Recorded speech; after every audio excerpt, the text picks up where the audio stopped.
श्री शिवाय नमस्तुभ्यं। दोस्तों, आप सभी लोग जानते हैं कि पशुपतिनाथ का व्रत कितना बड़ा व्रत होता है। इस व्रत को करने से ऐसी कोई मनोकामना नहीं होती जो कि पूरी ना हो। पर दोस्तों, व्रत को करते समय हमें कुछ नियमों का पालन करना चाहिए।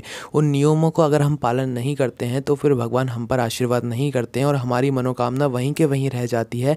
और फिर हम कहते हैं कि हमने तो पशुपतिनाथ का व्रत किया था पर अभी तक हमारी मनोकामना पूरी नहीं हुई है, और लोगों की तो हो रही है, हमारी क्यों नहीं हो रही। तो उसका भी कुछ कारण होता है।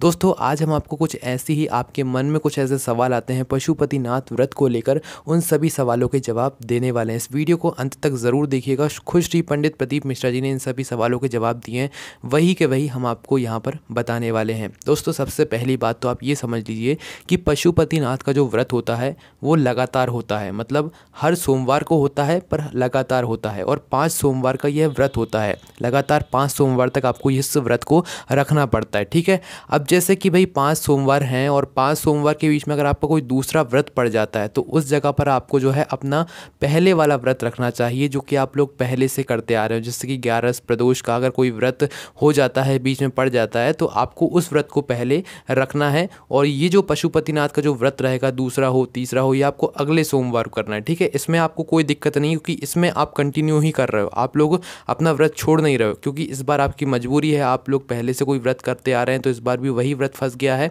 तो इसलिए आप एकादशी या प्रदोष का व्रत किसी सोमवार को करते हैं, अन्यथा आप नहीं करते। तो इसको हम बीच में यहाँ पर नहीं मानेंगे कि आप लोग जो है लगातार व्रत नहीं कर रहे हो। आपका वो व्रत लगातार ही माना जाएगा पशुपतिनाथ व्रत का। ठीक है। और दोस्तों, अगर आप किसी बिना किसी वजह से अगर आप लोग यहाँ पर व्रत नहीं रखते हैं तो आपको वापस से पशुपतिनाथ का व्रत शुरू करना पड़ेगा। लगातार 5 सोमवार तक आपको यह व्रत करना पड़ता है। दोस्तों, पूजन में क्या करना है आपको? पूजन में वही सुबह जो है आप लोगों को भगवान शिव का जल अभिषेक कर आना है, पंचामृत उनको समर्पित करके आना है, और जैसी आपकी भावना हो आप वैसी उनकी पूजन कर आ सकते हैं। शाम के समय का आप लोग जानते ही हैं कि भाई हमें दीपक तैयार करने रहते हैं और भोग तैयार करना होता है। अब यहाँ पर भोग में एक बहुत बड़ी यहाँ पर सभी लोगों के उनमें सवाल आता है कि जो हम भोग बनाते हैं उस भोग को हम लोग कितने हिस्से करें, और जो वो हम भोग बना रहे हैं वो क्या हम बाज़ार से ला सकते हैं या घर पर ही बनाएं। सबसे पहली बात तो भगवान आपका भाव देखता है, मन देखता है। ठीक है। अगर आप श्रम से बनाई गई कोई वस्तु भगवान शिव के सामने ले जाकर उनको भोग लगाते हो तो भगवान शिव आपसे बहुत जल्दी प्रसन्न होंगे। ठीक है। अगर आपकी मजबूरी होती है, कभी कोई रास्ता नहीं होता है, तो भी घर पे ऐसी बहुत सारी वस्तुएं होती हैं जिनको हम मीठे में बनाकर ले जा सकते हैं। ठीक है। पशुपतिनाथ का व्रत नियम का क्या कहता है कि भाई जब आप लोग सोमवार की पूजा करते हैं शाम के समय, तो उस समय आपको मीठे में कुछ बनाना है बस। ठीक है। मीठे में आप लोग भले ही आटे का हलवा बना लो, आटे में शक्कर डाल दो, थोड़ा सा घी डाल दो, ठीक है, वो बना लो। पर जो भी आप लोग सामग्रियाँ बना रहे हो वो शुद्ध चीज़ों से बनाना है ना। जैसे कि आप लोग घी का अगर उपयोग कर रहे हो तो वो शुद्ध होना चाहिए, वो बाज़ार का नहीं होना चाहिए। अगर आप लोगों ने रायसेन की आखिरी दिन की 7वें दिन की श्री त्रिपुंड शिव महापुराण कथा सुनी होगी, तो उसमें ये सभी बातों का वर्णन श्री पंडित प्रदीप मिश्रा जी द्वारा किया गया था कि पशुपतिनाथ के व्रत में हमें क्या क्या बातों को ध्यान रखना चाहिए और क्या क्या हमें सोच के रखना चाहिए कि जो आप प्रसाद बना रहे हैं वो अगर आप अपने परिश्रम से बनाएं, अपने घर पर बनाएं, तो वो ज़्यादा अच्छा रहेगा। और उसे भगवान भोलेनाथ लेते भी हैं कि हाँ, वो आपसे प्रसन्न होते हैं। और भगवान भोलेनाथ को वही अच्छा लगता है जो आप अपने परिश्रम से, अपने हाथों से बनाकर उनके लिए लेकर जाते हैं।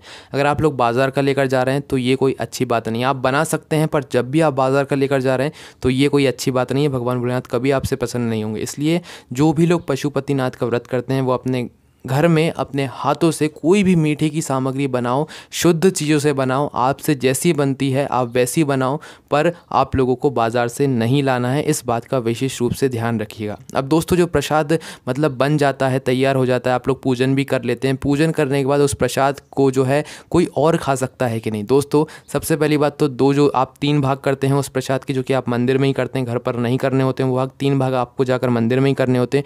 उन 3 भागों में से आपको 2 भाग मंदिर में ही छोड़ने होते हैं, एक भाग आपको घर आकर खाना होता है। ठीक है। अब वो भाग आपको किसी को भी नहीं देना है, वो भाग आपको खुद खाना है। वो एक प्रसाद का भाग जो बचेगा वो आपको खुद खाना है, वो किसी को भी नहीं देना है, गलती से भी नहीं देना है। ठीक है।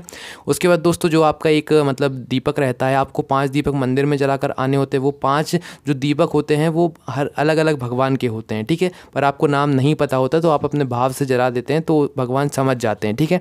एक जो दिया बाकी रहता है वो आप अपनी घर की जो है चौखट पर आकर लगाते हैं। बाहर से जब आप लोग अपने घर के अंदर आते हैं तो बाहर से आपका जो सीधा हाथ पड़ता है उस सीधे हाथ पर आपको जो है वो दीपक लगाना होता है। ठीक है, तो ये हमने बीच में से आपके कुछ सवाल निकाले हैं और ये आपको जवाब देने की कोशिश करी है। आपका भी कोई सवाल बचा है या आपको कुछ पूछना है तो कमेंट करके पूछ लीजिए, हम आपको उसका जवाब दे देंगे। अब दोस्तों, अगर किसी को कुछ ऐसी समस्या आ जाती है जिसमें वो पूजा नहीं कर सकते तो उस समय हम क्या करें, और वो लोग पशुपतिनाथ का व्रत कर रहे हैं, अगर किसी के साथ ऐसी दिक्कत हो जाती है कि भाई किसी दिन कोई समस्या हो जाती है, वो पूजा नहीं कर सकती, तो उस दिन आपको क्या करना है, उस दिन सिर्फ आपको व्रत रखना है। जैसे कि सोमवार का पशुपतिनाथ का व्रत आपका पड़ गया तो उस दिन सिर्फ आपको व्रत रखना है, पूजा नहीं करना है और वो व्रत आपका मान्य रहेगा। ठीक है, जो भी आपका दूसरा तीसरा चौथा व्रत होगा, भले ही आप उसमें पूजा नहीं कर रहे हो पर वो आपकी अलग से एक समस्या है, उस वजह से आप नहीं कर रहे हैं, अन्यथा आप पूजा ज़रूर करते। ठीक है, तो जिस दिन आपको कोई समस्या हो जाए आपको बस उस दिन पूजा नहीं करना है, बाकी व्रत रखना है। भगवान का मन से ही भाव से, मतलब पूजन आराधन जो आपसे हो सके मन से भगवान का नाम का स्मरण करना है, कुछ नहीं करना है, बस व्रत ज़रूर रखना है। जो आप लोग मतलब फलाहार वगैरह करते हैं वो भी कर सकते हैं, कोई दिक्कत नहीं। शाम के समय भाव से करना है बस उस दिन सभी कुछ, बस पूजा आपको गलती से भी नहीं करना है, वो व्रत आपका मान्य रहेगा, वो व्रत माना भी जाएगा। अब कुछ लोग पूछते हैं कि ये व्रत कौन कौन कर सकता है। दोस्तों, ये व्रत छोटे से लेकर बड़े से लेकर, मतलब जो करना चाहे इस व्रत को वो कर सकता है। छोटा बच्चा भी इस व्रत को कर सकता है अपनी किसी मनोकामना के लिए, और भगवान भोलेनाथ तो उसकी वह मनोकामना अवश्य पूर्ण करते हैं। कोई भी इस व्रत को कर सकता है, इसमें कोई भी दिक्कत नहीं है। अब कुछ लोग पूछते हैं कि शाम को भी क्या यहाँ पर जो है शिवलिंग की जब हम लोग पूजा करने जाते हैं पशुपतिनाथ के व्रत में, सोमवार को शाम को जब हम मंदिर जाते हैं तो उस समय भी क्या जल अभिषेक करना ज़रूरी है, शिव जी के ऊपर जल चढ़ाना ज़रूरी है? नहीं, कोई ज़रूरी नहीं है। अगर आपने सुबह जल चढ़ा दिया है तो शाम को जल चढ़ाने की ज़रूरत नहीं है, क्योंकि शाम के समय ज़्यादातर मंदिरों में शिव जी का श्रृंगार हो चुका होता है। आपको उस समय क्या करना है, छोटा सा जो है लोटा कुछ लेकर जाना है, बस आपको जो है शाम के समय थोड़ा सा अपने हाथों से जल छिड़क देना है। ठीक है, कहाँ पर, शिवलिंग के ऊपर थोड़ा सा जल छिड़क देना है, बस वहाँ पर उतना ही आपको वो स्नान कराना है शाम के समय, पर सुबह आपको जल से अभिषेक अवश्य कराना है शिव जी को। दोस्तों, ये कुछ ऐसे सवाल थे जो कि हमने आपको जवाब दे दिए। अब आपका कोई प्रश्न हो तो कमेंट करके पूछ सकते हैं। ओम नमः शिवाय, जय बोले अवश्य शिवाय, नमस्तुभ्यम।